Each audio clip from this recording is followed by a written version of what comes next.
qonun intizomga rioya qilish. Anlasam yaqında pari yap qonunni buzganlar tutulibdi-dek. Bu ish haqiqatan kishini xushal qiladi. To'g'ri, nihoyat to'g'ri deding. Ular o'ziga o'zi qildi.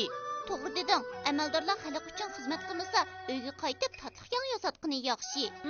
Amaldorlar xalqning chokiri, shunga ular pariyab qonunni buzish kerak. Hay, voy anamay, pariyab qonunni buzsa, ularning tugashgini shu. Qonun intizomga rioya qilish kerak deysan. Qonun intizomga rioya qilish bu mening deganimga o'xshab ketadi ekan-ku. Ma'nosi butunlay o'xshamaydi. Bugun sana qonun intizomga rioya qilish degan hikoyani so'zlab beray. Quloq solib angla. Aminiya yig'iliq davrida Jao bayligida yashab o'tgan general Jaoshi pamparasatli kishi ekan. U jangga to'liq mohir bo'lib, nurg'un xizmat ko'rsatibdi. U yarbeji yig'idigan oddiy bir amaldor chaqlarida mundaq bir ish yuz beribdi.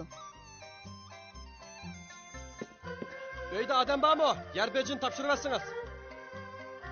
Ha? Nemini topshirman? Ha? Nemini topshirman? Sen kimsan? Sen hojimizni kimligini bilamsan? U degan Xuyven podshoning inisi bo'ladi. O'zingni bilib, darhol bu yerdan yo'qol. Tez yo'qol. Qo'janglarning kim bo'lishi bilan mening karim yo'q. Bajni hamma odam topshirmasa bo'lmaydi. Bu degan qonun. Gapni oz qilib, bajni topshiring. Topshirmayman qo'taza. Qanday qilalaydi? Kelinglar. Qonun bo'yicha yo'q yerdan putaq chiqargan Mavi ablaqning kollasini elinglar. Xo'p. Hadding emas. Kelinglar. Odam bormi? Odam bormi? Tez kelinglar.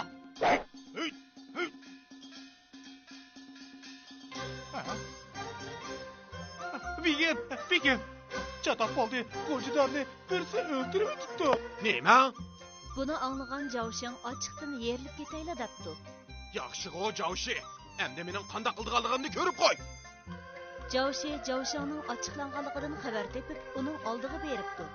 O'ch olmoqchi bo'lganligingizni angladim, lekin men qo'rqmayman. Sizga faqat shuni deb qo'yay. Siz ordudagi muhim amaldorlarning biri. Davlatning qonuniga rioya qilib, tövandiklarga ulgu bo'lishingiz kerak edi. Biroq siz nimaga ulgu bo'laman? Sen mening g'ojdorimni o'ldirib etding. Men seni bosh ko'yatmayman. G'ojdoringiz sizning huquqingizga tayinib qonunga xiloflik qildi. O'ylab beqing. Fuqarolarning hammasi bosh topshirmasa, davlat qudrat topolmaydi. U chaqda sizning bu kunlaringizmi oxirlashadi. Ha? Undaqda men qanday qilsam bo'ladi? Agar men sizning o'rningizda bo'lsam, qonun intizomga rioya qilgan bo'lardim.